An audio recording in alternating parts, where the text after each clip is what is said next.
Hello, aspirants. Welcome to daily news analysis of The Hindu. Today, the date is 14th March, so let's get started. First news is with respect to Supreme Court to hear plea to include CJI on Election Commission Selection Panel. तो हमने इस act की बात पूरी कर ली थी अच्छे से, हम दोबारा एक बार इसको रिवाइज कर लेते हैं। ठीक है, जस्ट अ सेकेंड। ओके, यहाँ पर सुप्रीम कोर्ट का यहाँ पर हमेशा से जो इलेक्शन कमीशन ऑफ इंडिया में हमारे यहाँ पर होते हैं एक चीफ इलेक्शन कमिश्नर और होते हैं दो इलेक्शन कमिश्नर, राइट। और ये दो इलेक्शन कमिश्नर होंगे या इससे ज्यादा भी हो सकते हैं या नहीं भी हों, बिल्कुल ये सब डिसाइड करते हैं प्रेसिडेंट। टाइम के हिसाब से उनकी मर्जी है कि उनको कितने रखने भी हैं या नहीं रखने। ये जो चीफ इलेक्शन कमिश्नर है सिर्फ इसके पास होती है सिक्योरिटी ऑफ टेन्योर, राइट। बाकी ये जो दो हैं अदर इलेक्शन कमिश्नर, इनको रिमूव किया जा सकता है just on advice of chief election commissioner. ठीक है, अब चीफ इलेक्शन कमिश्नर को रिमूव करने के लिए आपको वही प्रोसेस फॉलो करना होगा जो आप सुप्रीम कोर्ट के जज के लिए करते हो। So this person the chief enjoys the security of tenure but other election commissioner doesn't, right. तो ये पहला क्रिटिसिज्म होता है कि आप इनको भी सिक्योरिटी ऑफ टेन्योर दीजिए, right. This is one. Second reason आता है कि इनका जो एक्सपेंडिचर है it is not a charge expenditure like other constitutional bodies, जैसे कि आपका सीएजी हो गया, आपका सुप्रीम कोर्ट हो गया, जजेस, ओके, इनके चार्ज एक्सपेंडिचर होते हैं, they are not votable by parliament. Parliament उनके एक्सपेंडिचर पर वोट नहीं कर सकता, बट इलेक्शन कमीशन को चार्ज एक्सपेंडिचर नहीं दिया जाता। और ये इसकी हमेशा डिमांड रही है कि हमें भी ऑटोनमस बनाने के लिए, हमारी इंडिपेंडेंट एंड फेयर फंक्शनिंग को इंश्योर करने के लिए हमें भी ये दो रिक्वायरमेंट चाहिए। पहली, फर्स्ट थिंग कि हमारी भी जो दो और इलेक्शन कमिश्नर है इनको भी सिक्योरिटी ऑफ टेन्योर दी जाए, एंड नेक्स्ट इज कि हमारा भी जो एक्सपेंडिचर है वो चार्ज हो, राइट। तो ये दो रिकमेंडेशन होते हैं। देन तीसरा प्रोसेस है with respect to their appointment. अभी तक जो अपॉइंटमेंट होता था वो डायरेक्टली आपका सेंट्रल गवर्नमेंट करती थी। तो ये कोई पहली बार नहीं है मोदी गवर्नमेंट के अंडर में कि ऐसे एलिगेशन आए हैं। इससे पहले भी मनमोहन सिंह के टाइम पर भी एक मिस्टर गिल हुआ करते थे हमारे चीफ इलेक्शन कमिश्नर, उन पे भी अच्छे खासे एलिगेशंस थे कि ये थोड़ा सा गवर्नमेंट के इन्फ्लुएंस में वर्क कर रहे हैं, राइट। तो सेंटर से ये जो अपॉइंटमेंट थी उसको चेंज करने के लिए सुप्रीम कोर्ट में एक पेटिशन दायर होती है। उस केस में सुप्रीम कोर्ट कहता है कि ये बिल्कुल बायसनेस के चांसेस यहाँ पर बहुत ज्यादा हैं। और सेकंड वेव जो आई थी कोविड की, उस टाइम पे देखा भी गया जब बंगाल में इलेक्शन थे, जब तक प्राइम मिनिस्टर ने अपनी सारी रैलियां पूरी नहीं कर ली, इलेक्शन कमीशन ने उसको बैन नहीं किया था, जबकि डेथ काफी हो रही थी सेकंड वेव में। तो ये क्वेश्चन रेज हुए, फिर सुप्रीम कोर्ट ने अपना जजमेंट में कहा कि यहाँ पर एक काम कीजिए, आप एक कोलिजियम बनाइए 3 लोगों का, जिसमें होंगे prime minister, leader of opposition and chief justice of India. But साथ में सुप्रीम कोर्ट ने यह भी कहा कि ये अरेंजमेंट है वो तब तक वैलिड होगी until parliament इनैक्ट्स a law. Parliament इनैक्ट्स a law. तो अब इसी को थोड़ा चेंज करने के लिए यहां पर हमारे पार्लियामेंट ने लॉ को इनैक्ट किया। बट यहां पर नियत तब पता चली गवर्नमेंट की जब उन्होंने क्या किया कि उन्होंने यहां पर बनाया एक सिलेक्शन पैनल कि हम एक सिलेक्शन कमेटी बनाएंगे, वो डिसाइड करेगा।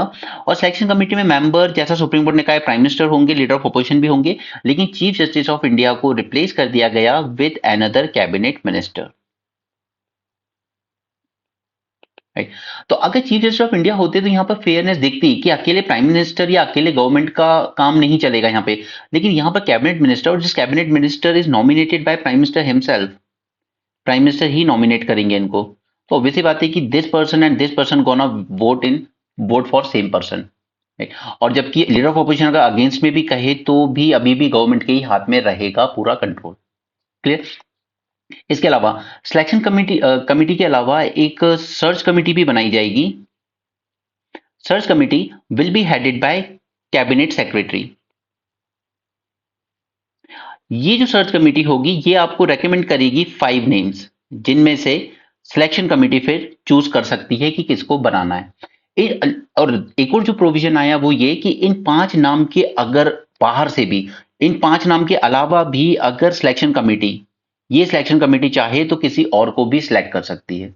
तो फिर तो इस सर्च कमेटी को बनाने का पर्पस ही डिफीट हो गया पूरा।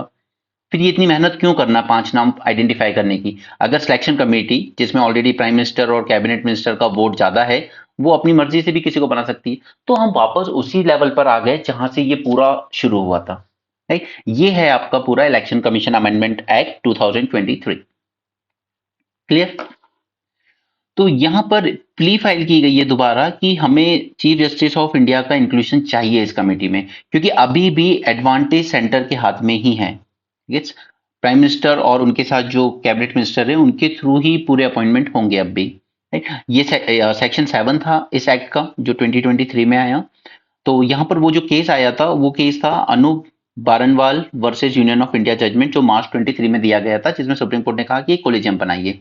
राइट, अब यहाँ पर दोबारा से एक प्ली डाली गई है कि सीजेआई को होना ही चाहिए सिलेक्शन कमेटी में, ताकि एक अच्छा अपॉइंटमेंट हो सके, एक फेयर प्रोसेस अपॉइंटमेंट हो सके, अदरवाइज तो वो अभी भी गवर्नमेंट के ही कंट्रोल में। तो इस केस का नाम याद रखिएगा, Anoop Barnwal versus Union of India case.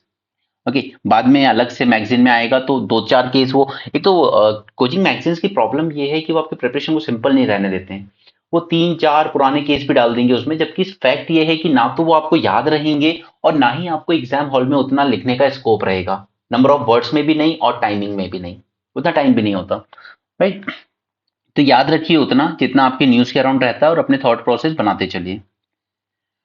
Okay, हाँ, यहाँ पर एसबीआई ने कहा है कि हमने डेटा शेयर कर दिया है इलेक्शन कमीशन को, और इलेक्शन कमीशन ने भी कहा है कि we will publish the details of poll bonds in time. Okay, says chief election commissioner. इसके अलावा यहाँ पर कांग्रेस ने अनाउंस की है 5 guarantees for women. Again Congress ने अनाउंस की है, वो हमारे लिए इंपॉर्टेंट नहीं है। इंपॉर्टेंट ये है कि अगर वुमेन की लाइफ और थोड़ी बेटर बनानी है, एम्पावरमेंट करना है, तो उसके लिए हमें जो क्या आइडियाज चाहिए, तो हमें यहाँ से सिर्फ आइडियाज पिक करने हैं अपने एग्जाम के लिए। इन्होंने कहा है कि 1 लाख रुपीज एनुअल गारंटी किए जाएंगे गरीब वुमेन्स के लिए। अब वो किसी भी स्कीम के थ्रू करें या डायरेक्ट सपोर्ट दें, वो उनकी मर्जी है। राइट, या जो आशा वर्कर वगैरह काम कर रही है उनकी इनकम रेज कर सकते हैं। 50% रिजर्वेशन दिया जाएगा इन सेंट्रल गवर्नमेंट जॉब्स। ये कुछ प्रोमिस हैं, 5 गारंटी से हम अंदर देखेंगे बाद में, ठीक है। हमें सिर्फ इसको as a way forward use करना है अपने आंसर्स में। चलिए आगे चलते हैं। डिजिटल अरेस्ट, ये हमने पहले भी डिस्कस किया था, क्योंकि नोएडा में काफी सारी लड़कियां इसकी विक्टिम बनी हुई हैं। कोई गलत चीज नहीं है, मतलब आई मीन कुछ सेक्सुअल वे में नहीं है, एक्सप्लॉइटेशन नहीं, बट ये इस तरह का है कि आपके पास एक मेल आता है या आपके पास सीधे कॉल आता है और आपसे कहा जाता है कि आपके नाम पर कोई पार्सल आया था कहीं से, उसमें हमें ड्रग्स मिला है and we are talking from the customs office. और ये इतने कलाकार लोग हैं कि इन्होंने जहां से ये वीडियो कॉल करते हैं ना, वहां पे पूरा सेटअप भी लगा रखा है। वो आपको एक आईपीएस ऑफिसर का केबिन भी दिखा देंगे और वहां पर काम करते 3-4 यूनिफॉर्म पुलिस ऑफिसर भी दिखा देंगे कि हम पुलिस स्टेशन से बोल रहे हैं। अगर आप कोऑपरेट नहीं करेंगे तो फिर हमें आपको आके अरेस्ट करना होगा। राइट, और फिर आपको कहा जाता है कि आप स्काइप डाउनलोड कीजिए और हमारे सामने रहिए वीडियो कॉल पे और हम आपसे जो पूछेंगे वो बताइए। अब इंसान डर के बैठ जाता है और उसको फिर ये लोग यहीं पे इंगेज रखते हैं, और इसी को आप कहते हो डिजिटल अरेस्ट। हम आपको फिजिकली अरेस्ट ना करें, इसलिए बेटर है कि आप स्काइप डाउनलोड कीजिए और हम लोग जो पूछ रहे हैं आपसे उसको वो कीजिए, ठीक है, जवाब दीजिए उस सवाल का। ठीक, बट सच ये है कि जब ये मेल भी करते हैं ना, तो इतने बेवकूफ लोग हैं कि वो इतना भी नहीं देख पाते कि जो मेल आया वो .gov से आया है या नहीं। क्योंकि अगर ये ऑफिशियली आएगा ना, तो डोमेन नेम हमेशा .gov यूज किया जाएगा। right? अब यहाँ पे एक जर्नलिस्ट को देखिए, she lost around 1.2 crore to scammers who called her via WhatsApp. इस तरह के बहुत सारे केसेस हुए हैं, ये दिल्ली एनसीआर में ज्यादा हुए हैं। वो प्रिटेंड करते हैं कि हम सीनियर आईपीएस ऑफिसर बोल रहे हैं एंड सो ऑन, इस तरह की चीजें। इनफैक्ट अपने व्हाट्सएप और कॉलर आईडी पे भी जो जेन्युइन आईपीएस ऑफिसर्स हैं उनकी फोटोज वगैरह यूज करते हैं। ऐसे एक केस आया था मुखर्जी नगर में, जहां पर एक स्टूडेंट ही था, कई साल से प्रिपरेशन कर रहा होगा, 8-10 साल से। वो आईपीएस बन के कई जगहों पे चीफ गेस्ट बन के भी चला गया एज आईपीएस। ओके, कुछ टाइम पहले ही था न्यूज में। तो इस तरह की भी कलाकार हो जाते हैं कुछ। राइट, तो ध्यान रखिएगा कभी भी कोई मेल आए आपके पास कि गवर्नमेंट की तरफ से आया, तो उसका डोमेन नेम जरूर देखिएगा .gov। और तो डिजिटल अरेस्ट ये है, बस आपको उसमें रखा जाता है वीडियो कॉन्फ्रेंस पे ही लंबे समय तक, जब तक कि आपको वो ट्रिक ना कर लें कि आप कुछ पैसे दे दीजिए। अदरवाइज ये पार्सल आप ही के एड्रेस के लिए निकला है, आपके ही नाम पे आया था, हम आपको अरेस्ट करने आ सकते हैं फिजिकली वहां पर। राइट, तो डर के लोग दे देते हैं, बट जब आपके अकाउंट में 1 करोड़ 30 लाख पड़े हैं तो डर किस बात का। एनीवे, कैरल कैरल यहाँ पे इसको चेंज करना चाहता है। सीए के बारे में मैंने कल आपसे बात कर ली थी। कल आप 13 जनवरी का, सॉरी 13 मार्च का डिस्कशन देख सकते हैं अगर आपका मिस हुआ हो तो। वहां पे हमने सीए के बारे में सिंपल तरीके से बातें कर ली थी, ठीक है। यहाँ पर अब क्योंकि देखिए ये जो सिटीजनशिप और ये सब है, ये सेंटर का इशू है, स्टेट यहाँ पर रेजोल्यूशन पास कर ले असेंबली से या कोर्ट चला जाए, इसमें कुछ नहीं हो सकता। बट जब भी सेंटर स्टेट के बीच डिस्प्यूट्स की बातें आएंगी तो हमेशा सुप्रीम कोर्ट की ओरिजिनल ज्यूरिसडिक्शन प्ले में आती है, विच कम्स अंडर आर्टिकल 131। अब क्योंकि हम लोग एक ही न्यूज़पेपर डिस्कस कर रहे हैं और प्रीलिम्स भी नजदीक है, तो हम इसको यहीं पे साथ साथ रिवाइज भी करते जाएंगे। तो हम सुप्रीम कोर्ट से रिलेटेड इसकी जो ज्यूरिसडिक्शंस हैं उनको यहाँ पर एक ही जगह पर अच्छे से रिवाइज कर लेंगे क्विकली, ठीक है। पूरा एक्सप्लेन नहीं करूंगा, बट आप लोगों ने ऑब्वियसली लक्ष्मीकांत में ये सब पढ़ा ही होगा।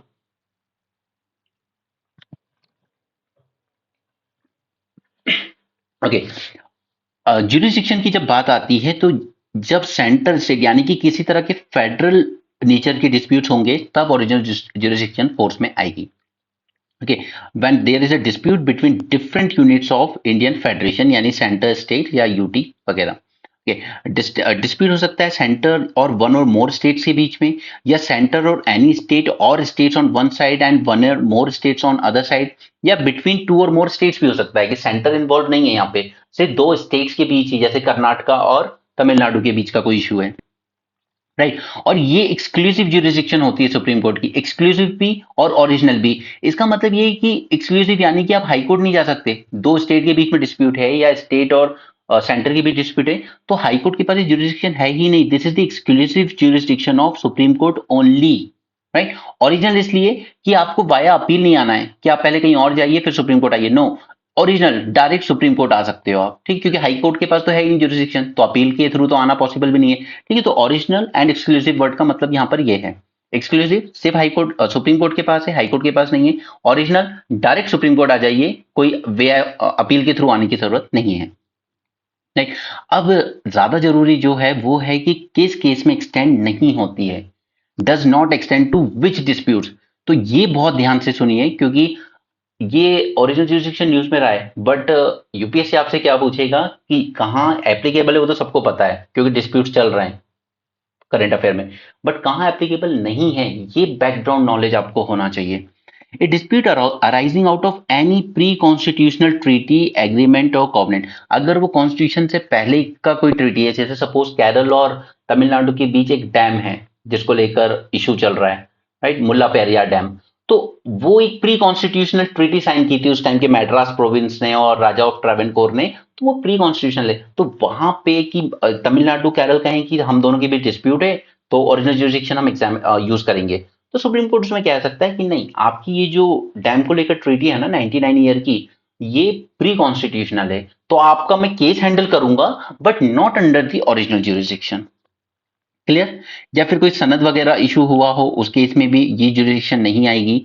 Dispute arising out of any treaty agreement etcetera which specifically provides that said jurisdiction does not extend to such a dispute, यानी कि आपका वाटर डिस्प्यूट एक्ट वगैरह, क्योंकि उसमें हम लोगों ने जो कॉन्स्टिट्यूशन में जो एक्ट बनाया था 1956 में, उस एक्ट में ही हमने लिख दिया था कि no court shall have the jurisdiction over this. अब आप पूछेंगे कि फिर वो कावेरी का डिस्प्यूट कैसे जाता है वहां पर, तमिलनाडु और उसका डिस्प्यूट कैसे जाता है, वो जाता है अंडर स्पेशल लीव पेटिशन, वो स्पेशल लीव पेटिशन के अंडर वो केस फाइल किया जाता है, ओरिजिनल ज्यूरिसडिक्शन के अंडर नहीं किया जाता है, राइट। यहाँ पे स्पेसिफिकली मेंशन भी कर दिया गया है इंटरस्टेट वाटर डिस्प्यूट भी ओरिजिनल ज्यूरिसडिक्शन में नहीं आएंगे, चाहे वो दो स्टेट के बीच का डिस्प्यूट हो या ऐसा मैटर जो रेफर किया गया है फाइनेंस कमीशन को। अब जैसे केरल का इशू चल रहा है ना, साउथ के कई स्टेट्स का चल रहा है सेंटर के अगेंस्ट फाइनेंशियल इशूज, तो क्या वो लेके जा सकते हैं ओरिजिनल ज्यूरिसडिक्शन में? नहीं लेके जा सकते। अगर वो केस वो मैटर फाइनेंस कमीशन को दे दिया गया है कि आप कंसिडर कीजिए क्या केरल का केस जेन्युइन है या नहीं। Okay, adjustment of certain expenses and pension between centre and state. अब देखिए जब छत्तीसगढ़ गवर्नमेंट, अभी जो पिछली गवर्नमेंट थी भूपेश बघेल की, उसने क्या किया था कि अपने यहाँ पर अनाउंस की थी हम ओल्ड पेंशन स्कीम वापस से इंप्लीमेंट करेंगे। तब उसमें हुआ ये था कि न्यू पेंशन स्कीम से स्विच करना था आपको वापस ओल्ड पेंशन की तरफ, और न्यू पेंशन स्कीम में कुछ आपका जो फंड है, पैसा है, वो सेंटर के पास पड़ा था, तो सेंटर ने मना कर दिया था हम नहीं देंगे आपको, आप अगर इसमें स्विच कर रहे हो तो हम आपको वो जो शेयर है आपका वो रिटर्न नहीं करेंगे, ठीक है। तो इशू किस चीज से रिलेटेड आया? लो की पेंशन से, तो वो भी ओरिजिनल ज्यूरिसडिक्शन के मैटर में नहीं आएगा। Clear? Similarly ordinary dispute of any commercial nature between centre states, कोई कमर्शियल नेचर का है, जैसे आपने जीएसटी का टैक्स डिवॉल्यूशन नहीं कर रहे हो या उसमें जो एक कंपेंसेशन देना था वो नहीं दे रहे हो, तो ये ओरिजिनल ज्यूरिसडिक्शन में नहीं आएगा, कोर्ट हैंडल करेगा but not under this jurisdiction. Recovery of damages by state against the centre, इस टाइप की चीजें ये सब नहीं आएंगी ओरिजिनल ज्यूरिसडिक्शन में। ओके, साथ में ये सब इश्यूज भी देख ही लेते हैं। ज्यूरिसडिक्शन देख रहे हैं तो सारी ज्यूरिसडिक्शन देख लेते हैं। और रिट ज्यूरिसडिक्शन पांच तरह की होती है: हैबेस कॉर्पस, मैंडेमस, प्रोहिबिशन, क्यो वारंट, सर्टिलरी। और पांचों को अच्छे से जान लेना, अपने लक्ष्मीकांत को पढ़ लेना, ये बहुत इंपॉर्टेंट है। ओके, अब क्या रिट ज्यूरिसडिक्शन भी ओरिजिनल होती है? बिल्कुल ओरिजिनल होती है। पर क्या एक्सक्लूसिव होती है? नहीं, एक्सक्लूसिव नहीं होती। क्यों? देखिए, ओरिजिनल इसलिए है कि अगर आपके ह्यूमन राइट्स वगैरह वायलेशन हुए, क्योंकि ये जब आपके फंडामेंटल राइट, सॉरी, जब फंडामेंटल राइट्स वायलेट होते हैं ना, तब भी रिट ज्यूरिसडिक्शन प्ले में आती है। अब मेरे फंडामेंटल राइट वायलेट हुए हैं तो क्या मैं सुप्रीम कोर्ट जा सकता हूँ? बिल्कुल जा सकता हूँ। ओरिजिनल ज्यूरिसडिक्शन है, मैं बिल्कुल जा सकता हूँ डायरेक्ट सुप्रीम कोर्ट, मुझे हाई कोर्ट के थ्रू जाने की नहीं है।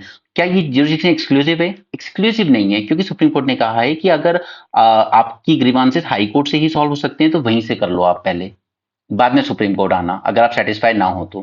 ठीक है, इसलिए ओरिजिनल है, यानी कि अगर मैं चाहूं तो मैं डायरेक्ट सुप्रीम कोर्ट जा सकता हूं, सुप्रीम कोर्ट मना नहीं करेगा। बट एक्सक्लूसिव नहीं है। अगर मैं सुप्रीम कोर्ट नहीं जाना चाहता, मैं दिल्ली नहीं जाना चाहता, तो मैं अपनी ही मध्य प्रदेश हाई कोर्ट में भी जाकर केस कर सकता हूं, वहां से सेटिस्फाइड ना हूं तब मैं जा सकता हूं। ठीक है, तो यहां पर writ jurisdiction, it is original but not exclusive.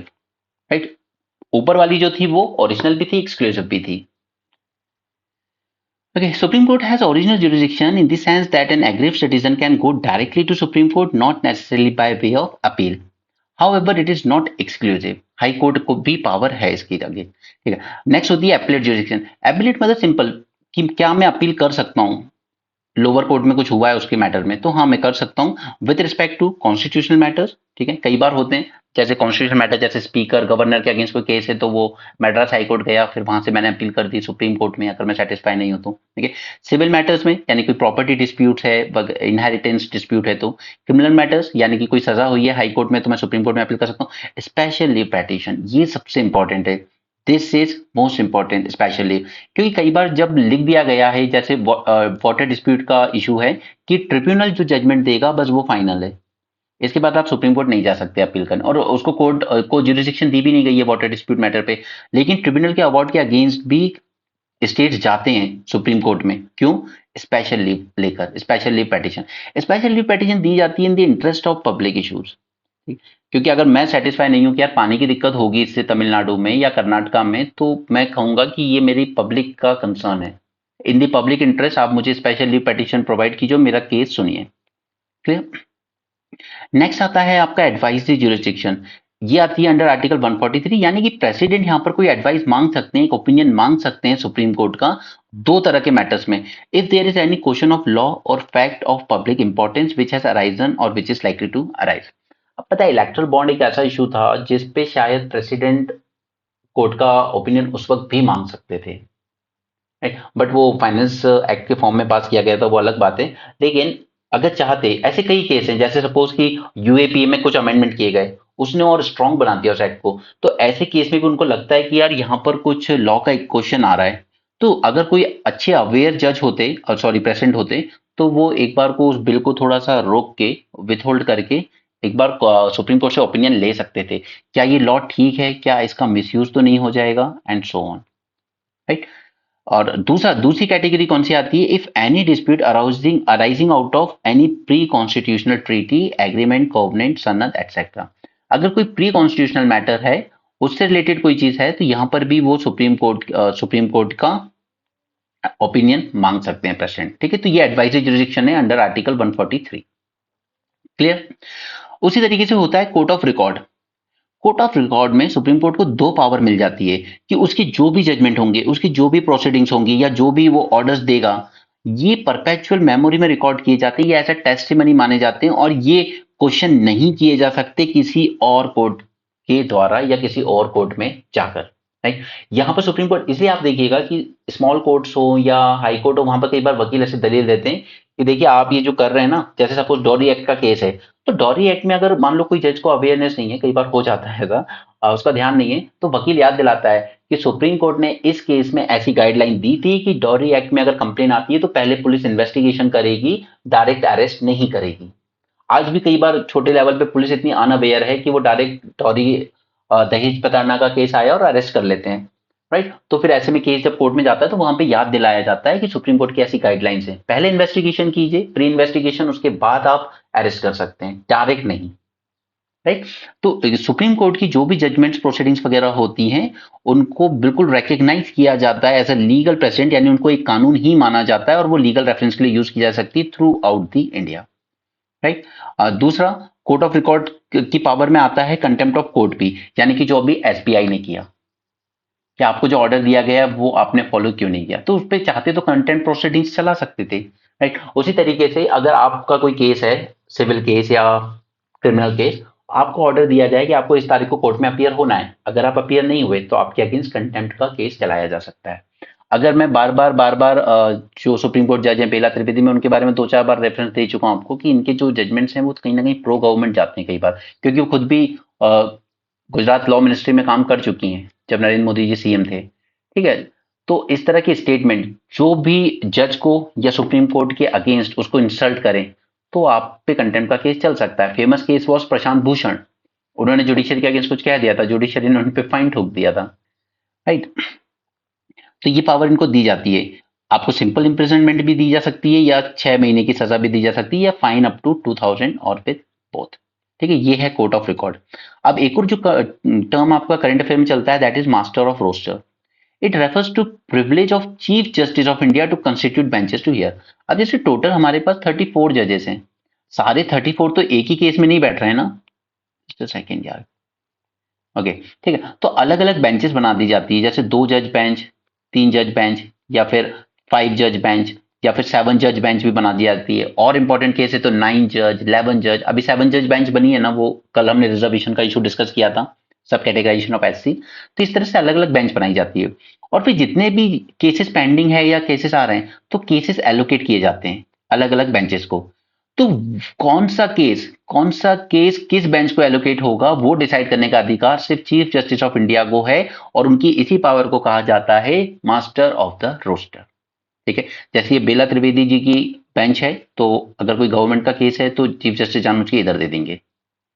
ठीक है, इस तरह की चीज। तो ये कहलाता है मास्टर ऑफ द रोस्टर।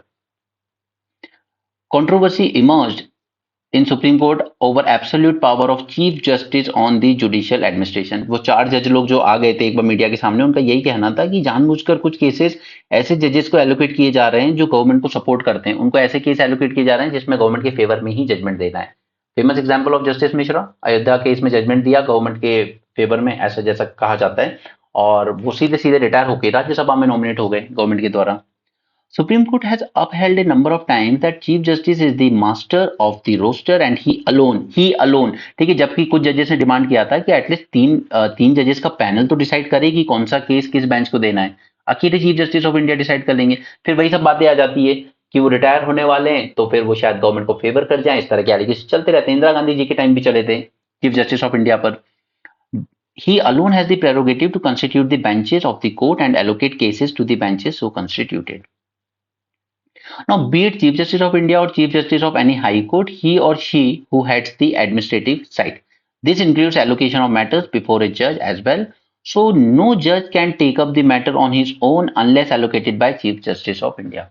कोई भी जज 34 जजेस में से कोई भी ये डिसाइड नहीं कर सकता कि ये वाला केस मैं हियर करूंगा। No, only chief justice can decide. ठीक है, तो हमने यहाँ पर सारी जुरिस्डिक्शन देख ली, क्योंकि एक न्यूज में है तो बाकी 4 भी पढ़ना जरूरी हो जाता है। उसी तरीके से प्रिपरेशन होती है यूपीएससी की। ओके, तो हमने ये जान लिया, आगे चलते हैं। ये आया है रिसर्च एंड डेवलपमेंट को लेकर। अब रिसर्च एंड डेवलपमेंट पे हमने सबसे पहला जो सेशन किया था मेंस 450 में वो यही था, नेशनल रिसर्च फाउंडेशन। ठीक। हमने जो रिसर्च एंड डेवलपमेंट के लिए 50,000 करोड़ का जो फंड बनाया हुआ है उसको रिगार्डिंग। ठीक है, तो ये तो आपने अगर मेंस 450 प्लस देखा होगा तो आपको काफी चीजें उसमें से याद होंगी। राइट। इसके अलावा हमने बजट में डिस्कस किया था, यहाँ पर भी एम्फेसाइज किया गया है कि रिसर्च एंड डेवलपमेंट में गवर्नमेंट अपना शेयर बढ़ाएगी। कुछ फैक्ट्स मैंने आपको याद कराए थे, जैसे जैसे हम लोग हार्डली अपनी जीडीपी का लेस देन 1% स्पेंड करते हैं रिसर्च एंड डेवलपमेंट पे, जबकि कुछ कंट्रीज हैं इसराइल जैसी 6% तक इन्वेस्ट करती हैं। वो साउथ कोरिया वो अराउंड 4%, चाइना, यूएसए, ये सब अच्छा खासा स्पेंड करते हैं, हम लोग बहुत कम करते हैं। अब इन डेवलप कंट्रीज में क्या होता है, 70% जो रिसर्च एंड डेवलपमेंट फंडिंग आती है, एवरेज बोल रहा हूँ मैं सभी कंट्रीज का, डेवलप कंट्रीज का, ये प्राइवेट के थ्रू आती है, और 30% जो फंडिंग आती है वो आती है पब्लिक के थ्रू यानी गवर्नमेंट के थ्रू। इंडिया में इसका जस्ट ऑपोजिट है। इंडिया में 30% फंडिंग आती है पब्लिक यानी गवर्नमेंट के थ्रू और 70% आती है प्राइवेट के थ्रू। राइट। वहां पे प्राइवेट कंपनीज इतना ज्यादा इन्वेस्ट क्यों करती हैं? क्योंकि उनका मोटिव होता है सिंपल प्रॉफिट मोटिव। उनके यहाँ के लोगों की परचेसिंग पावर ज्यादा है, उनको लगता है कि हम बहुत अच्छी दवाइयां बनाएंगे, एंटी एजिंग क्रीम्स वगैरह बनाएंगे, तो ये इसका मार्केट हमारी कंट्रीज में ज्यादा है, उनकी कंट्रीज में हाई पावर परचेसिंग है। राइट, हमारे यहाँ थोड़ी सी कम है। ये तो उसी को लेकर ये आर्टिकल है। बजट में अनाउंस किया गया है कि 1 लाख करोड़ का कॉर्पस बनाया जाएगा to bolster the research innovation ecosystem. पहले नारा दिया गया जय जवान जय किसान, फिर और बढ़ाया जय जवान जय किसान जय विज्ञान, अटल बिहारी वाजपेयी ने, और अब नरेंद्र मोदी जी ने इसको और बढ़ाया जय जवान जय किसान जय विज्ञान एंड जय अनुसंधान, यानी कि रिसर्च एंड डेवलपमेंट। क्योंकि देखिए एक चीज समझिए, वर्ल्ड जब आगे बढ़ा, सभी कंट्रीज, सबने पहले एग्रीकल्चर में थोड़ी सी प्रोग्रेस की, एग्रीकल्चर से कुछ सरप्लस जनरेट किया, उसको इन्वेस्ट किया, फिर इन्होंने इंडस्ट्रीज में, इंडस्ट्रीज की तरफ गए, और फिर इंडस्ट्रीज से अच्छी इनकम हुई, लोगों को मास एम्प्लॉयमेंट मिला, परचेसिंग पावर बढ़ती चली गई, फिर लोग जंप कर गए सर्विस सेक्टर में। ठीक है, डॉक्टर्स बनने, लॉयर बनना, ये सब ठीक है, अच्छी इनकम हो गई तो अच्छा एजुकेशन ले पाए, और सर्विस सेक्टर में। इस तरीके से हर एक कंट्री की ग्रोथ हुई है ओवरऑल। लेकिन अब इंडिया इंडिया से क्या गलती हुई थी कि हमने इंडस्ट्रीज पे ज्यादा ध्यान दिया नहीं, ड्यू टू सोशलिस्ट पॉलिसी हम एग्रीकल्चर से डायरेक्ट जंप कर गए सर्विस सेक्टर में। तो हमारी सर्विस सेक्टर का कंट्रीब्यूशन भी अराउंड 54% है हमारी जीडीपी में। ठीक है, लेकिन हमारे यहाँ एम्प्लॉयमेंट बहुत कम मिला, इसलिए इंडिया की जो ग्रोथ है उसको क्या कहा जाता है, जॉबलेस ग्रोथ। कि हमने ग्रोथ तो अचीव की, इकोनॉमी का साइज भी बढ़ा, लेकिन जॉब्स उतने डेवलप नहीं हो पाए क्योंकि हम इंडस्ट्रीज पे फोकस नहीं कर पाए। सर्विस सेक्टर एक हद तक ही जॉब्स दे सकते हैं। एक कोचिंग इंस्टीट्यूट चल रहा है, वो कितने लोगों को जॉब दे पाएगा? लिमिटेड लोगों को। लेकिन अगर एक कारखाना चल रहा है जहां पे कपड़ा बन रहा है, वहां 10-10 हजार लोग भी काम कर लेते हैं साथ में। राइट। अब अब अगर हमें इस एनोमली को ठीक करना है, तो अब हमारे पास क्या तरीका है? हमें जाना है सीधे हाई टेक प्रोडक्ट्स की तरफ, यानी कि वो सीधे आता है रिसर्च एंड डेवलपमेंट में, जिसको हम कहते हैं गोल्डन कॉलर जॉब्स। इंडस्ट्रीज में जो वर्कर्स काम करते हैं, blue collar job. Right, service में जो काम करते हैं, white collar job, and research and development में जो करते हैं, गोल्डन कॉलर जॉब्स। राइट, तो हमें अभी सीधे सर्विस सेक्टर से यहां जंप करना होगा। हम ये नहीं कर सकते कि हम वापस इंडस्ट्रियलाइजेशन की तरफ जाएं और ये कपड़ा बनाना एंड ऑल दिस, नो, नहीं हो पाएगा। कंस्ट्रक्शन वगैरह नहीं हो पाएगा वापस रिवर्स, क्योंकि अब उस तरह की चीजें आ गई हैं। जैसे आज चैट जीपीटी आ गया है, वो आपको ऐसे स्टोरी सब तैयार करके दे देता है खुद से। आप बस कैरेक्टर बता दीजिए, उनके नाम बता दीजिए, वो सब बना के दे देगा, वो पूरा ऐसे लिख के दे देगा। तो सर्विस जॉब्स कम होगी। राइट, आज एक वकील जितना जानता है उससे ज्यादा ये मशीनें जानेंगी, तो ये जॉब्स कम होती जाएंगी। ठीक है, उसी तरीके से आप कंस्ट्रक्शन सेक्टर की बात कर लीजिए। आज हमारे पास 3D प्रिंटिंग है, हमारे पास 4D प्रिंटिंग से ये मशीनें बहुत इजीली वो कंस्ट्रक्शन का काम कर पा रही हैं, जिसको करने में 10-10 20-20 लेबर लग जाते थे। तो ये जॉब्स कम होंगी। हमें जाना होगा रिसर्च एंड डेवलपमेंट की तरफ ही, हाई टेक प्रोडक्ट्स पे। अगर हमें अपनी इकोनॉमी को जंप देना है, जो गवर्नमेंट नारा देती है, डेवलप इकोनॉमी बनेंगे हम 47 तक। ओके, तो रिसर्च एंड डेवलपमेंट में हमें ज्यादा इनपुट करने की जरूरत है अगर हमें डेवलप नेशन बनना है। जय अनुसंधान। This reinforces the foundation of research and innovation for development. The current research and development funding in landscape in India is lower research and development expenditure. उसके अलावा ये एक्सपेंडिचर तो एक पॉइंट हो गया, ठीक है, कि हम लोग कम करते हैं। सेकंड इज कि क्या हम लोग उतने अच्छी रिसर्च कर रहे हैं कि हम पेटेंट्स ग्रांट कर पाए, मतलब ले पाए पेटेंट। आपकी रिसर्च अच्छी होगी तभी पेटेंट मिल पाएगा।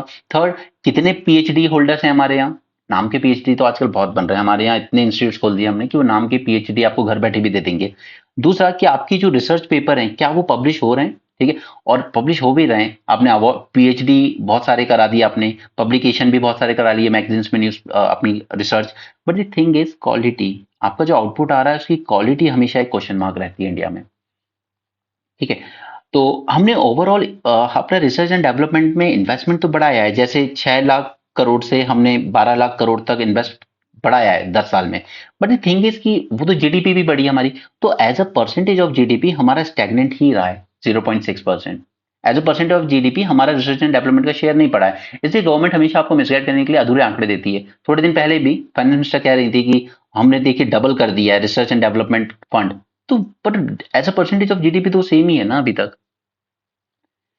Next is India can emerge as a powerhouse in producing academic talent. It generates 40,000 PhDs, but again, quality is a question.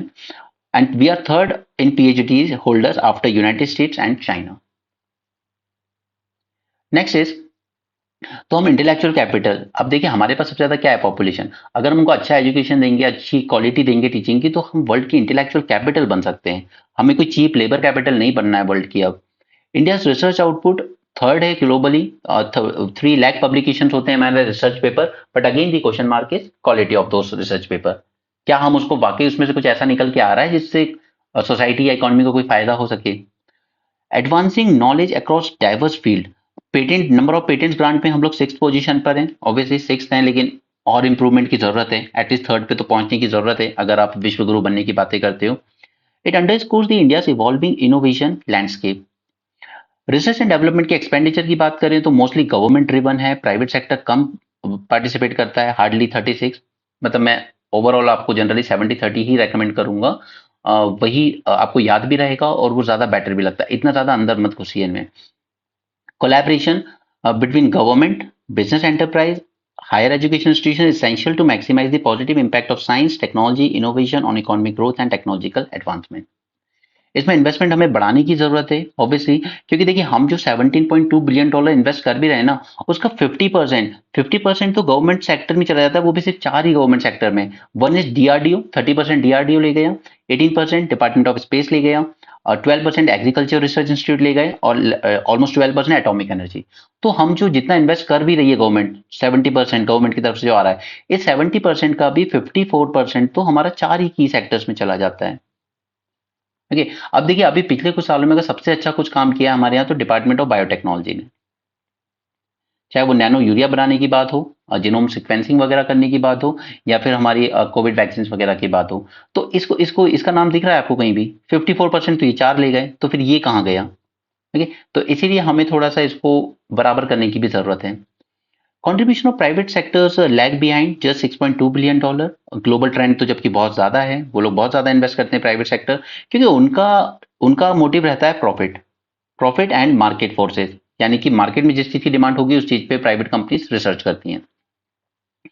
One thing is increasing industry contribution to research and development is a complex issue with no single solution.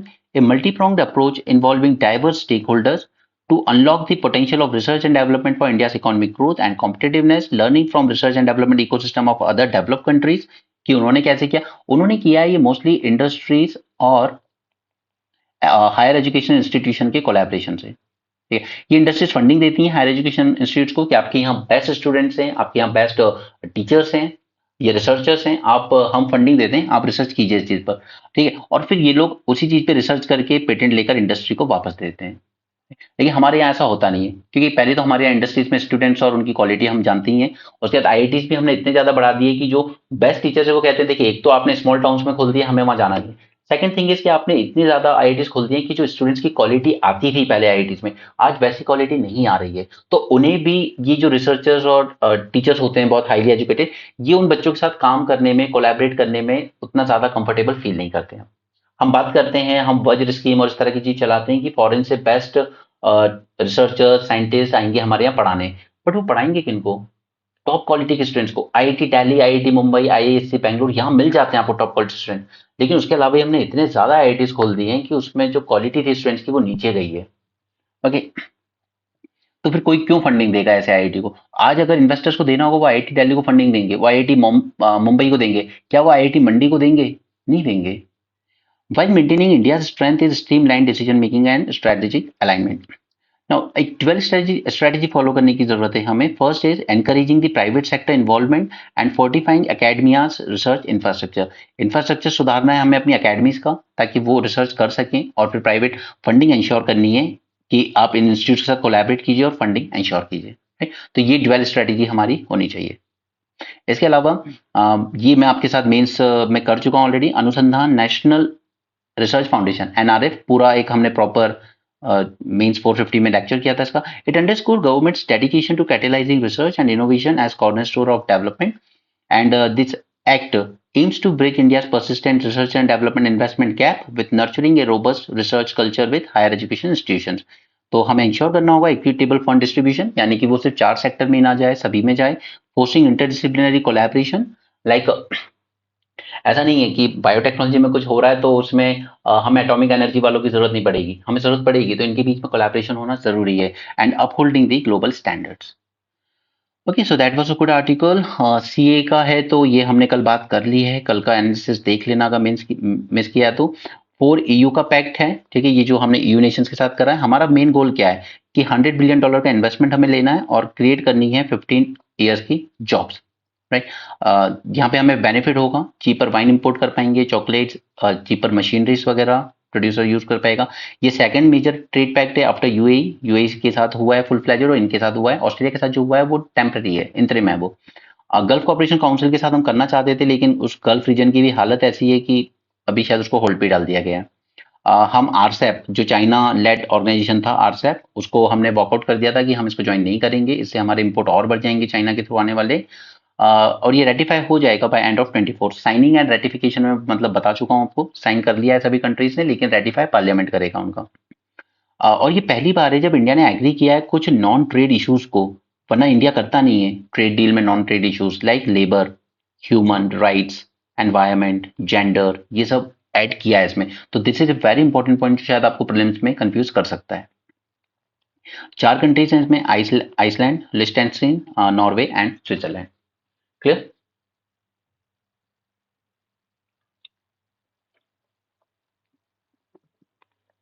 एएससीआर survey की report आई थी। इनका कहना था higher engagement better learning. ये बोल बच्चन ज्यादा कर रही हैं, बट मैं आपको इसको ये टॉपिक अपने तरीके से करा दूंगा। एएससीआर एएससीआर के ना जो आउटकम्स थे इस रिपोर्ट के, वो मैं यहाँ पे अवॉइड कर रहा हूँ, फालतू में आपको ओवरबर्डन भी नहीं करना है। सेकंड थिंग इज कि वो हमारा मेंस में फॉर्डर पॉइंट की तरह काम आएगा। वो यहाँ हमारे प्रीलिम्स में नहीं पूछा जाएगा आपसे कि रिपोर्ट में क्या क्या आउटकम थे। बाकी वही सब थे कि क्लास 4 के बच्चे क्लास 2 का टैक्स नहीं पढ़ पा रहे हैं, बेसिक एडिशन सब्सट्रैक्शन नहीं कर पा रहे, वही सब जो हर साल होता है। एएससीआर के बारे में जान लेते हैं। ये मेन थिंग है कि हर साल तो होता ही है, लेकिन ये हाउस होल्ड सर्वे है। तो जो बच्चे स्कूल से बाहर भी होते हैं ना, जो सपोज 8 10th क्लास के बाद ड्रॉप आउट कर गए, ठीक है, उनको भी काउंट किया जाता है, उनसे भी देखा जाता है कि आपने क्या लर्न किया है स्कूल में। It aims to understand whether children in rural areas are enrolled in school and whether they are learning or not. हर साल कंडक्ट किया जाता है since 2005 in all rural district, emphasise the word rural. It is the largest citizen led survey in India.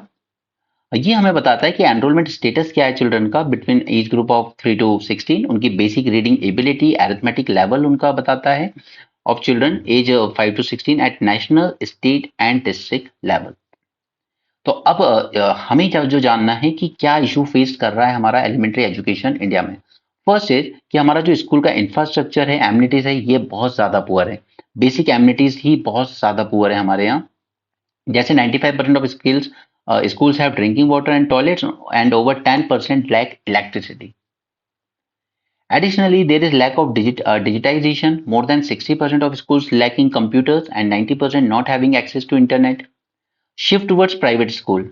तो देखिए अब आजकल एक छोटा आदमी भी है ना, अगर वो कम भी अर्न कर रहा है, वो सोचता है यार प्राइवेट स्कूल में पढ़ाऊं, सरकारी स्कूल में हालत ज्यादा खराब है।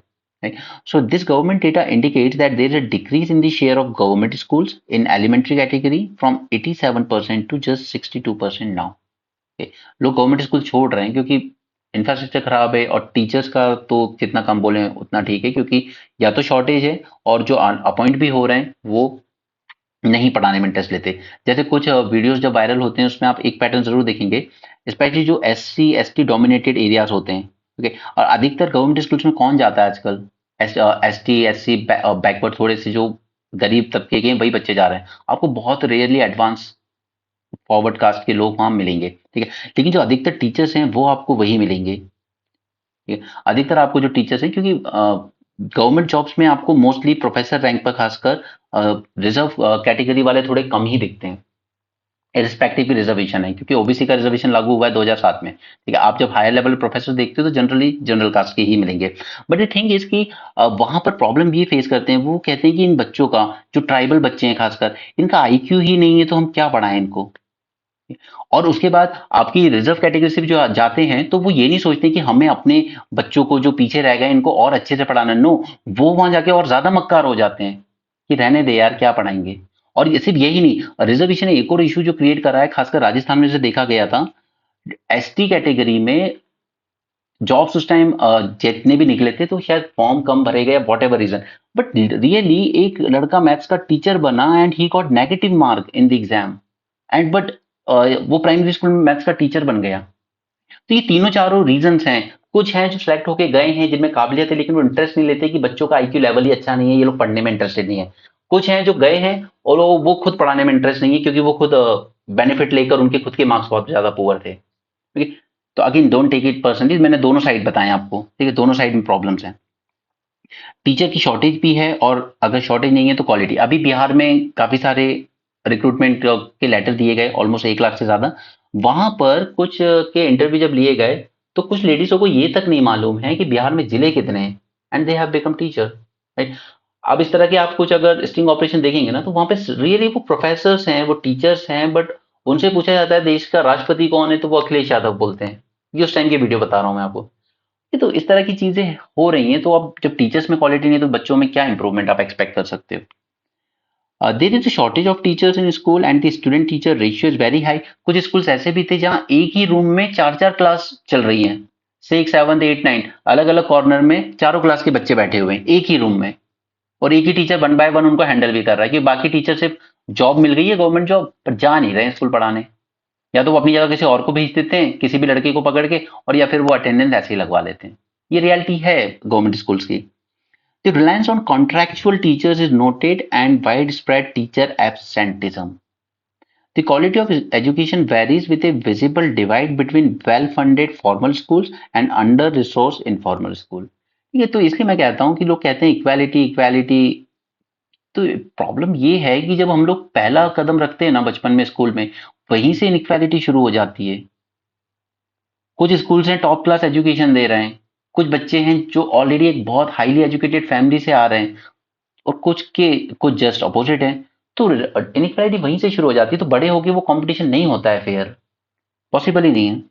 Then there exist social divide, caste, class, rural, urban, religious, gender divides impacting the quality of education provided. इसलिए मैं आपको बार बार एम्फोसाइज करता हूँ वो डेप्राइवेशन इंडेक्स, वो बनाने की जरूरत है इंडिया को, लेकिन कोई नहीं बनाना चाहता, कोई भी नहीं, मतलब जो पावर में है वो भी नहीं, और जो बनते हैं कि हम आपकी आपकी रिजर्वेशन, आपकी जॉब्स की रक्षा करने वाले नेता हैं, वो भी नहीं, कोई नहीं चाहता इनमें से।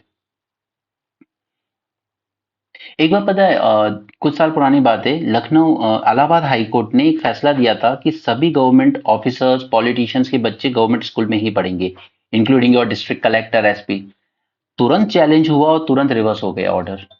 ये हाई कोर्ट ने दिया था ऑर्डर, बट वो नहीं माना, ठीक। और जिस दिन ये चीज अगर हो पाएगी उस दिन एटलीस्ट इंफ्रास्ट्रक्चर भी सुधर जाएगा, और जो टीचर वहां हैं वो पढ़ाने आ भी जाएंगे डेली, ठीक है। फिर उनकी हिम्मत नहीं होगी जब वहां कलेक्टर, एसपी के बच्चे जाएंगे तो, कि हम एब्सेंट रहें। Now next is Russia's dominance in Indian arm import. ये हमने कल देख लिया था, कल कल 13 थी ना, 14 नहीं 13, ठीक है। कल हमने देख लिया था सिप्री की रिपोर्ट, सिप्री के बारे में भी जान लिया था, तो कल के एनालिसिस में देख लेना वो चीज। आगे चलते हैं ऑन जजेस एंड ब्यूरोक्रेट ज्वाइनिंग पॉलिटिक्स। सी हमने जजेस के बारे में जाना था, मिस्टर गंगोपाध्याय का जो केस था, मैंने आपको बताया था दो ही तरीके हैं, या तो आप एक कूलिंग ऑफ पीरियड दे दीजिए एटलीस्ट 3 से 5 साल का, कि आप उसके बाद ही ज्वाइन कर सकते हैं। ये पता है जजेस पे नहीं, ब्यूरोक्रेट्स पे भी लागू होती है, क्योंकि मिनिस्ट्री ऑफ पेट्रोलियम से सेक्रेटरी लेवल से जितने रिटायर्ड हुए हैं आज तक, मैं जब से बता रहा हूँ, जब से रिलायंस पेट्रोलियम फील्ड में आया है, तब से रिटायर हुआ हर सेक्रेटरी पेट्रोलियम मिनिस्ट्री से, वो जाके रिलायंस में जॉब किया है उसने, तुरंत रिटायर होते ही उसने वहां पर उसको जॉब मिली है। 2 से 3 करोड़ का पैकेज आपको मिल जाता है, कोई टेंशन नहीं।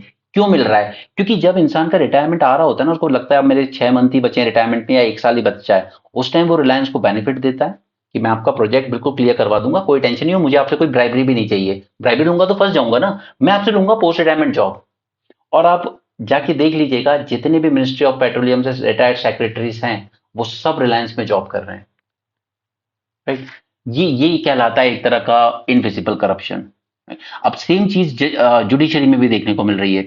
जब रिटायरमेंट नजदीक होता है तो कुछ ऐसे केसेस हमें दे दो जिसमें गवर्नमेंट इन्वॉल्व हो, और हम गवर्नमेंट के फेवर में जजमेंट दे दें, और उसके बाद वो पार्टी या तो हमें सीधे टिकट दे दे इलेक्शन कंटेस्ट करने के लिए, या फिर सीधे राज्यसभा नॉमिनेट कर दे।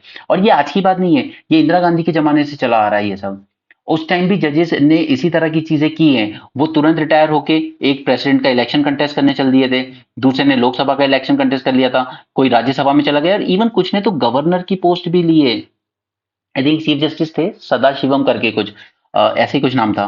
वो सुप्रीम कोर्ट से रिटायर हुए as Chief justice of India and उनको केरल का गवर्नर नॉमिनेट कर दिया गया। अब मैं इस केस को इतना एम्फेसाइज क्यों कर रहा हूँ, क्योंकि ये जो गवर्नर की पोस्ट है, ये जब हम सीक्वेंस देखते हैं ना कि प्रेसिडेंट सबसे ऊपर है, फर्स्ट पर्सन इन इंडिया, उसके बाद फिर prime minister, cabinet minister and so on. इस सीक्वेंस में governor chief justice of India और retired chief justice of India के सीक्वेंस से नीचे आती है गवर्नर की पोस्ट। यानी कि आप रिटायरमेंट के बाद वो पोस्ट एक्सेप्ट कर रहे हो जो आपकी रिटायर्ड पोस्ट से भी नीचे आती है लेवल में, राइट। ये इन्होंने किया था मिस्टर सदाशिवम। ठीक है? तो ये कुछ नया नहीं है, इसलिए कूलिंग ऑफ पीरियड देना बहुत जरूरी है, या फिर जो मैंने आपको बताया यूएसए वाला जो स्ट्रक्चर है जुडिशरी का, हम वो अपना सकते हैं। जब इतना कुछ कॉपी पेस्ट किया है वर्ल्ड ओवर से, तो ये भी कर लेंगे, राइट, यूएसए से रिटायरमेंट का लफड़ा ही खत्म कर देंगे। ठीक, ये सब बोल बच्चे ने आप खुद से भी रीड कर सकते हो। वैसे हमने कॉन्स्टिट्यूशन में क्या इंश्योर किया, checks and balances, separation of power theory यही कहती है। एक्जीक्यूटिव विंग है, जुडिशियल विंग है और लेजिस्लेटिव विंग है, तीनों एक दूसरे को चेक कर रही हैं। लेजिस्लेचर एग्जीक्यूटिव के अगेंस्ट नो कॉन्फिडेंस मोशन वगैरह लाता रहता है, सेंसर मोशन लाता रहता है, क्यों, चेक करने के लिए। जुडिशरी जुडिशरी दोनों को चेक कर सकती है, एग्जीक्यूटिव एक्शन को भी और लेजिस्लेटिव एक्शन को भी, under its power of judicial review. ठीक है, तो ये चेक्स एंड बैलेंसेस का सिस्टम बना रहे, कॉन्स्टिट्यूशन अच्छे से फंक्शन करे, इसलिए ये सब दिया गया था। ओके, उसके अलावा कुछ इंडिपेंडेंट बॉडीज भी सेटअप की गई, जैसे election commission of India, public UPSC और सीएजी, ये सब सेटअप की गई ताकि इंडिपेंडेंटली आप फंक्शन कर सको, गवर्नमेंट का कोई प्रेशर न रहे और हमारा कॉन्स्टिट्यूशन सर्वाइव कर सके। अपनी कॉन्स्टिट्यूशनल ड्यूटीज आप परफॉर्म कर सकें without any interference from the government. आपको फिक्स टेन्योर दिया गया, जैसे जजेस को, सीएजी को। फाइनेंशियल इंडिपेंडेंस दी गई, expenditure charge on consultative fund of India. Stringent removal process दिया गया, स्पेशली सुप्रीम कोर्ट के जज का, बिल्कुल ऑलमोस्ट इम्पॉसिबल है रिमूव करना। और रेस्ट्रिक्शन लगाई गई आप पे आफ्टर डेमिटिंग ऑफिस, क्योंकि आपकी ये जो सीएजी वगैरह हैं, ये रिटायरमेंट के बाद प्रैक्टिस नहीं कर सक, ये रिटायरमेंट के बाद गवर्नमेंट जॉब एक्सेप्ट नहीं कर सकते सीएजी। क्यों दी गई, ताकि आप ऑफिस डेमिट करने, जब आप रिटायर होने वाले हो तो ऐसा ना हो कि आप गवर्नमेंट को कुछ फायदा देके जा रहे हो। ओके, उसी तरह सुप्रीम कोर्ट के जजेस पे भी रिस्ट्रिक्शन है कि आप रिटायरमेंट के बाद ऐसा लॉयर प्रैक्टिस नहीं कर सकते, क्योंकि उसने सुप्रीम कोर्ट जज बन के जितना नहीं कमाया होगा ना, उतना सुप्रीम कोर्ट लॉयर अपनी फीस से कमा लेते हैं। तो ऐसा नहीं है कि आप जज से रिटायर हो गए तो अब लॉयर की प्रैक्टिस कर लोगे, नॉट अलाउड। सिर्फ एक हाई कोर्ट जज है जो एज अ लॉयर प्रैक्टिस कर सकता है, but in supreme court, right. वो सुप्रीम कोर्ट में कर सकता है या किसी अदर हाई कोर्ट में जाके कर सकता है, खुद के हाई कोर्ट में नहीं कि अब मैं वो नहीं रहा हूं हाई कोर्ट जज तो अब मैं लॉयर का प्रैक्टिस कर लूं, नॉट अलाउड। ठीक है, नाउ द जज of supreme court after ceasing to hold office can not appear as a lawyer before any court or authority in India.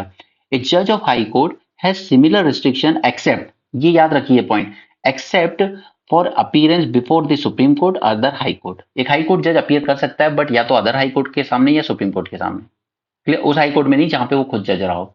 ये पॉइंट्स ऐसे हैं यार कि ये आपको लक्ष्मीकांत में नहीं मिलते हैं, इसी में आपसे कह रहा हूँ बुक्स के पीछे ज्यादा मत भागना, अपने न्यूज़पेपर पे भरोसा रखो, अपनी प्रिपरेशन पे भरोसा रखो। ऑब्वियसली बुक्स एक बार अगर पढ़ी हैं तो अच्छी बात है, ठीक है, बट ओवर रिलाय मत करना उन पे, और खासकर टेस्ट सीरीज पे रिलाय मत करना। वो सब जानता है यूपीएससी क्या है टेस्ट सीरीज और क्या है PT. The CAG and the chairman or member of PSC cannot take up any other employment with central or state government। अब देखिए यहाँ पर सीएजी पे भी रिस्ट्रिक्शन है और जो चेयरमैन है पब्लिक सर्विस कमीशन यूपीएससी के, उन पर भी। These restrictions to avoid the favouritism. ऐसा नहीं कि आप कोई लोकसभा स्पीकर की बेटी को आईएएस बना दें और फिर सोचें कि मैं रिटायर हो जाऊं उसके बाद मुझे कुछ फेवर दे देगी गवर्नमेंट, ऐसा नहीं होगा। तो ये सब रोकने के लिए ही पीएससी जो है उसके भी मेंबर और चेयरमैन पर ये रिस्ट्रिक्शन लगाई गई है, okay, with an intent to securing any post retirement benefit. But अब बात आती है कि पॉलिटिकल पोस्ट का क्या, तो गलती यही हो गई कि पॉलिटिकल पोस्ट में कोई रिस्ट्रिक्शन नहीं लगाई। ब्यूरोक्रेट्स पर है, सब पर है कि आप गवर्नमेंट के अंडर में काम नहीं कर सकते, हाई कोर्ट सुप्रीम कोर्ट में प्रैक्टिस नहीं कर सकते, लेकिन आप ब्यूरोक्रेट हो, जज हो, कुछ भी हो, आप पॉलिटिकल पार्टी ज्वाइन कर सकते हो, आप इलेक्शन कंटेस्ट कर सकते हो, आपको नॉमिनेट किया जा सकता है किसी भी पोस्ट के लिए। सपोज आपको नेशनल ह्यूमन राइट्स कमीशन का चेयरमैन बना दिया जाए, या आपको एनजीटी का चेयरमैन बना दिया जाए, या फिर आपको किसी स्पेशल कमेटी का मेंबर बना दिया जाए या हेड बना दिया जाए, जैसे लोधा कमेटी बनी थी बीसीसीआई के रिफॉर्म के लिए। There have been occasions where retired CAG and judges have been appointed as governor of the state. I told you the case of Sadashivam, जो केरल के गवर्नर बने। Numerous bureaucrats have also joined the political parties and contested elections soon after their retirement. Election commission ने 2012 में recommend किया था union government को कि एक कूलिंग ऑफ पीरियड लगाया जाए for top bureaucrats after their retirement before they could join the political parties, कि इन ब्यूरोक्रेट्स पे रिस्ट्रिक्शन लगनी चाहिए, बट गवर्नमेंट ने रिजेक्ट कर दिया। अब ये तो मनमोहन सिंह की गवर्नमेंट थी, बट फिर भी इन्होंने रिजेक्ट कर दिया। right? वो आदमी ना बहुत अच्छा प्राइम मिनिस्टर जरूर थे, लेकिन एक पॉलिटिशियन नहीं थे उतने अच्छे। पॉलिटिशियन और एक अच्छे एडमिनिस्ट्रेटर होने में फर्क है। उन्होंने अपनी सरकार अच्छे चलाने की कोशिश की, लेकिन ये पॉलिटिकल दाव पेच इन सब में वो अच्छे नहीं थे। काफी लंबा समय लगा दिया उन्होंने सीखने में। दिस बट अटॉर्नी जनरल जो थे, इसने गुमराह कर दिया सरकार को कि दिस में not be in line with constitutional provisions and democratic values. This was the main culprit, जिसने ये चीज होने नहीं दी, वरना 2012 में ये कूलिंग ऑफ पीरियड लग गया होता। However, there are rules at present which restrict a senior bureaucrat from joining a private job for at least 1 year after he or she retires from government service। ठीक है, तो सिर्फ 1 साल wait करना होता है आपको। आप पेट्रोलियम मिनिस्ट्री में सेक्रेटरी बनिए और उसके बाद 1 साल वेट कीजिए और रिलायंस आपको करोड़ों का पैकेज देके उठा लेगी प्राइवेट जॉब के लिए। और ये हुआ, हुआ क्या हो ही रहा है कंटिन्यूस। सारे पेट्रोलियम मिनिस्ट्री के सेक्रेटरी देख लेना, रिलायंस में जॉब करते हुए दिखेंगे आपको। तो जो हम लोग एक प्रेमाइस कहते हैं, justice should not only be done but should also be seen to be done, तो ये वैलिड होता है जब तक आप सर्विस में हो, कि दिखना चाहिए कि आपने जस्टिस किए।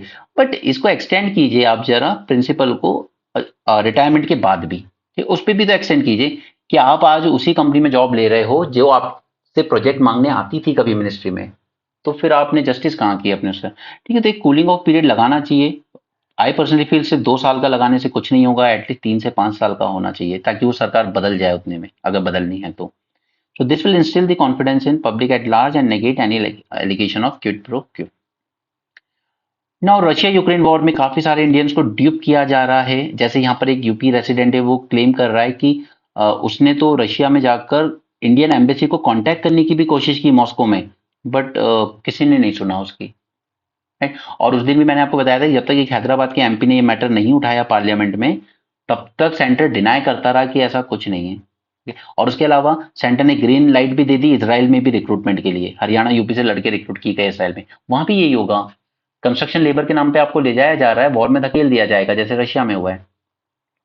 सिमिलरली यहाँ पर रशिया के साथ हमारे बहुत अच्छे टर्म्स, उसके बाद भी देखिए कि group of 7 Indians from Punjab and Haryana release a set of videos claiming that they arrived in Russia on tourist visa. Tourist visa पे गए थे, but were force to join the Russian army as helpers. जबरदस्ती उनको उसमें join करवाया गया detain करने के बाद। अभी तक रिपोर्ट है कि करीब 100 Indians were recruited at Moscow recruitment centre, but obviously real report कुछ ज्यादा ही होगी। All recruits had to sign a contract to join a army security helpers and आपको मिनिमम 1 साल के लिए काम करना होगा and prohibit signees to leave और exit before 6 month of service. तो आप एज ए हेल्पर ज्वाइन करवा रहे हो, बट आप उनको बैटल में आगे धकेल देते हो फिर, तो that is not good. No, ये एजेंट्स जो हैं, ये लोग कैसे आपको बेवकूफ बना रहे हैं, तो सीबीआई ने यहाँ पर एक multi state human trafficking network को बस्ट किया है, जो वीजा रिक्रूटर का काम करता है 7 सिटीज में, और इसने लोगों को लॉलीपॉप दिया कि आपको अच्छी लाइफ मिलेगी, वहां लाइवलीहुड मिलेगी, आपको सिर्फ एज अ सिक्योरिटी गार्ड और हेल्पर काम करना है, और आपको हायर एजुकेशन भी दिया जाएगा वहां पर। राइट, अब यहाँ पे गवर्नमेंट जितना भी ड्रामा कर ले, अब मैं जरा आपको एक और रियलिटी दिखाता हूँ। ठीक है, आपको बुरा लगे या अच्छा लगे, बट मेरी तरफ से तो आपको जानना जरूरी है। CBI book a son of BJP councillor from MP, हमारे यहीं का केस है, for alleged trafficking of Indians to Russia Ukraine war zone. यहाँ बीजेपी काउंसलर हैं एक, उनके खुद का बेटा एक कंपनी चलाता है जो रिक्रूट करके बच्चों को बेवकूफ बना के इसने रशिया भेजा कि जाओ वहां पे बहुत अच्छी लाइफ मिलेगी। ठीक है, और सीबीआई ने खुद बुक किया है, तो आप ये भी नहीं कह सकते कि कोई फेक न्यूज है। Okay. As per CBI's official statement, those named in the case have been found engaged in trafficking of Indian national to Russian under guise of better employment and high paying job।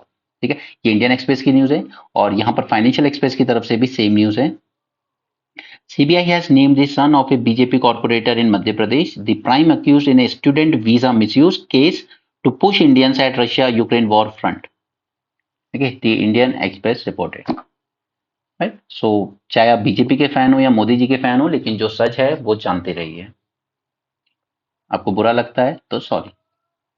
Canadian probe into Nijjar case is not over, तो इसके respect में हमने हमारे काम का था ये 5I grouping, जिसको हमने अच्छे से याद रखा था कि इसमें कौन कौन मेंबर है। यूएसए, कनाडा है, यूके है, ऑस्ट्रेलिया है, न्यूजीलैंड है।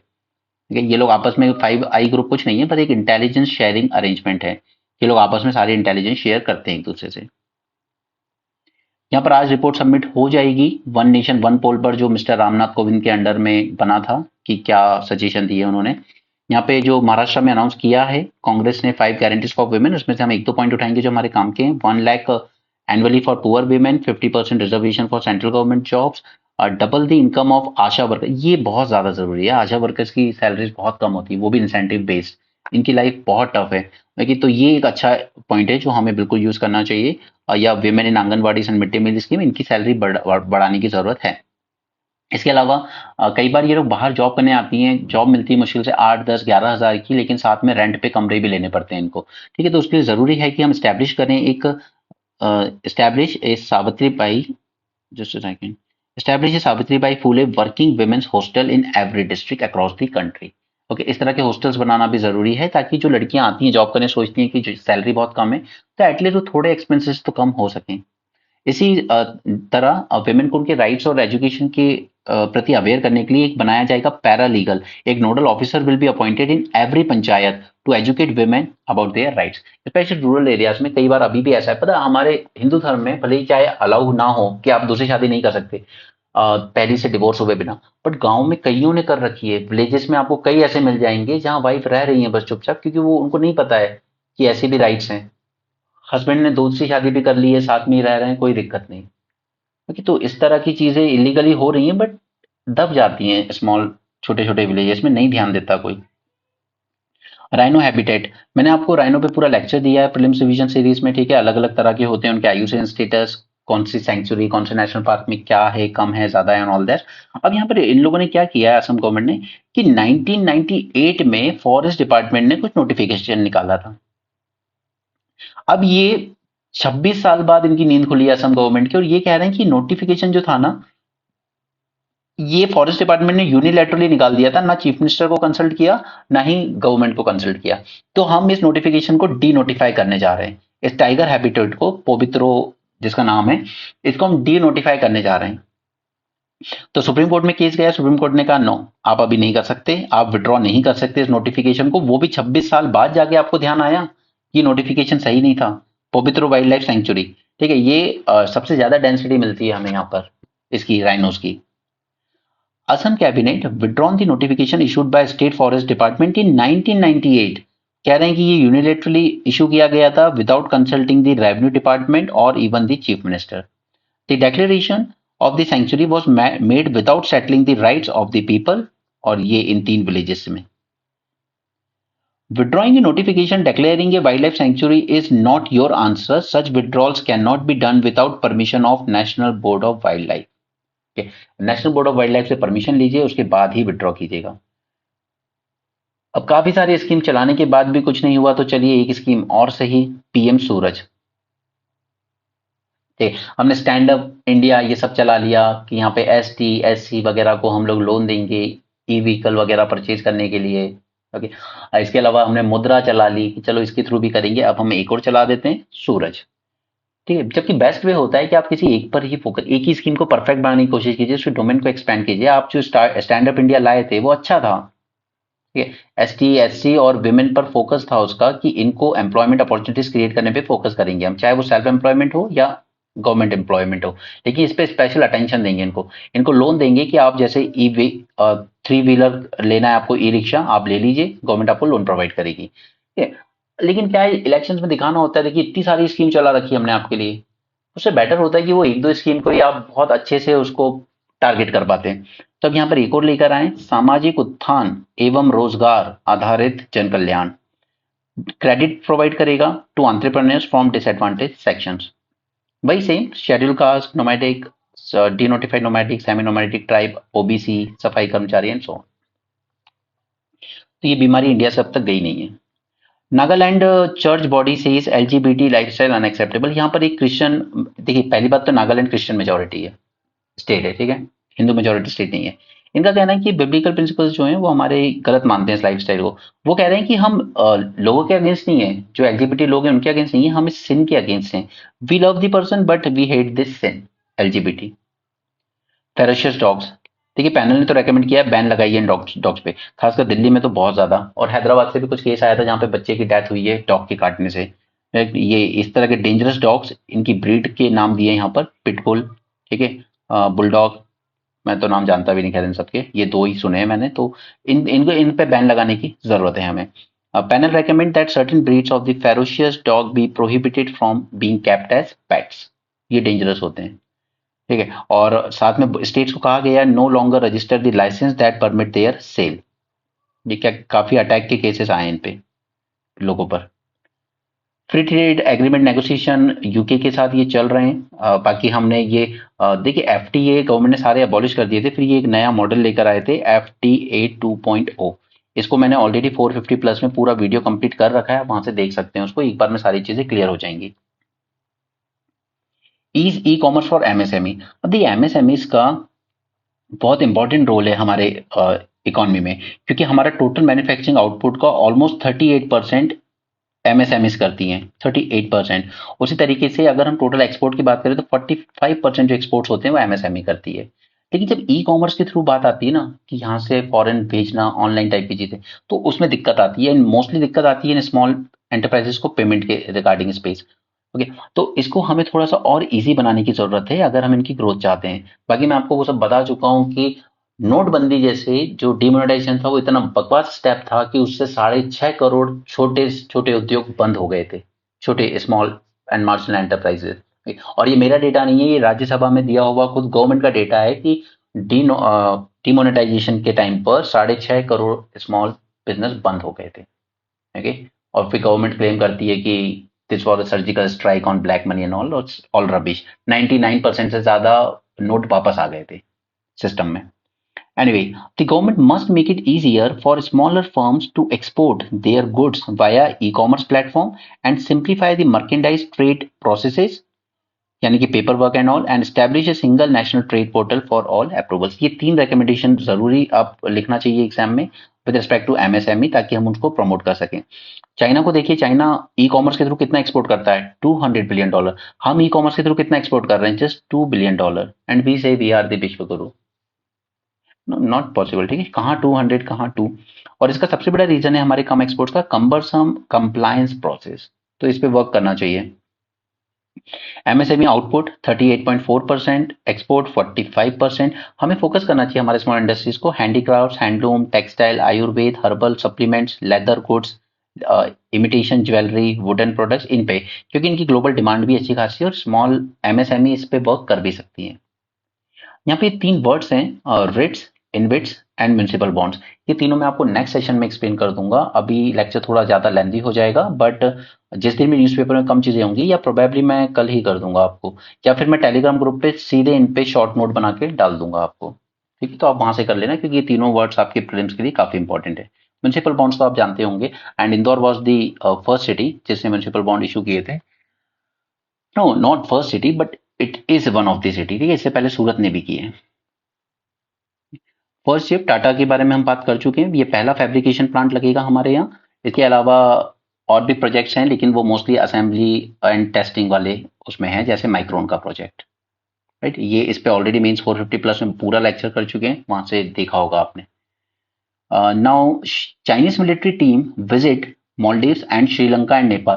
तो देखिए तीनों के साथ हमारे इशू हैं, श्रीलंका के साथ चलो अभी थोड़े ठीक हो गए, लेकिन फिर भी उसने अपना हम्बन टोटा पोर्ट लीज पर दे रखा है फॉर 99 ईयर्स, ठीक है। सेकंड थिंग इज कि अभी इसने हमारे प्रेशर में आके ऐसा नहीं किया कि उसने स्पेशली चाइना पे मॉरेटोरियम लगा दिया कि आप अपनी शिप यहाँ पे डॉक नहीं कर सकते, उसने सब पे लगाया है, यानी चाइना को भी खुश करने के लिए कि देखिए मैंने तो इंडियंस पे भी लगाया है, ना इंडियन शिप आएंगी मेरे यहाँ ना आपकी शिप आएगी, ठीक। नेपाल की बात करें तो ये जबरदस्ती चाइना के और ज्यादा करीब जा रहा है, इनके यहाँ पॉलिटिकल इंस्टेबिलिटी बहुत ज्यादा है, हमारे साथ इनने बेवजह का इशू बना रखा है, काला पानी, लिम्पिया दुरिया, और कि ये टेरिटोरियल डिस्प्यूट्स हैं। मॉल्डीव्स की बात करें तो अभी इसने कुछ डिफेंस परचेसेस भी करे हैं और डिफेंस एग्रीमेंट भी साइन करे हैं चाइना के साथ। चाइना की हाइड्रोलॉजिकल शिप्स अभी भी सर्वे करती हैं इंडियन ओशन में मॉल्डीव्स के वाटर के अराउंड, राइट। तो ये तीनों के साथ हमारी अच्छी बन नहीं रही है, बट स्टिल वी बिलीव कि हमारे यहाँ डंका बज रहा है वर्ल्ड में, ठीक है, ऐसा कुछ नहीं हो रहा है। EU says hunger being used as a weapon.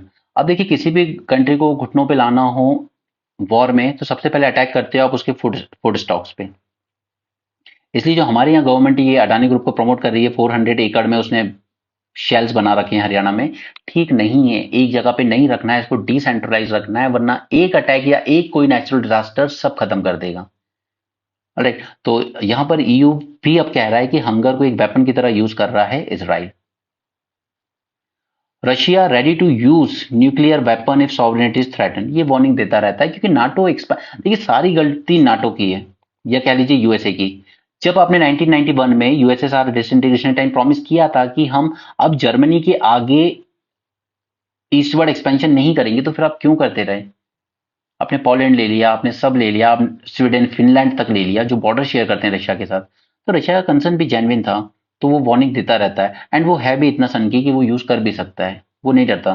ठीक है, इनके बारे में कल मैंने बताया था कैसे इन्होंने कॉन्स्टिट्यूशन के साथ खिलवाड़ किया है और अपना टेन्योर ऑलमोस्ट ऑलमोस्ट सर्टेन ही है कि 2036 तक ये रहेंगे प्रेसिडेंट, अगर जिंदा रहे तो।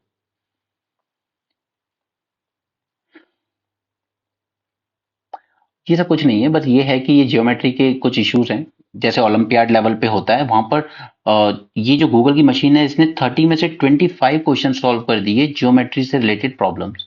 तो ये दिखाता है कि ये मशीन कितनी ज्यादा यूजफुल होने वाली है फ्यूचर में। यहाँ पर एक टर्म है जो आपको एग्जाम के लिए काम का है, शॉकले क्यूसर लिमिट। ये क्या होती है Shockley Queisser limit? Now, this is a theoretical concept that defines the maximum capacity of a solar cell to produce electricity. एक सोलर सेल की मैक्सिमम कैपेसिटी कितनी होगी इलेक्ट्रिसिटी प्रोड्यूस करने की, वो डिफाइन करता है Shockley Queisser limit. Okay, so that's it for this session. Thanks for joining, have a great day and keep learning. And जो एक्स्ट्रा फाइल है वो मैं टेलीग्राम ग्रुप में शेयर कर दूंगा, आप देख लीजिएगा। ओके, और रेट्स इनवेट्स और म्युनिसिपल बॉन्ड्स जो बच गए वो मैं आपके साथ किसी और लेक्चर में डिस्कस कर दूंगा, या फिर मैं प्रीलिम्स रिवीजन सीरीज में उसको डिस्कस करूंगा, तो मैं वो वीडियो ओपन रख दूंगा सबके लिए। ठीक है, so that's it for this session. Thanks for joining. Have a great day and keep learning.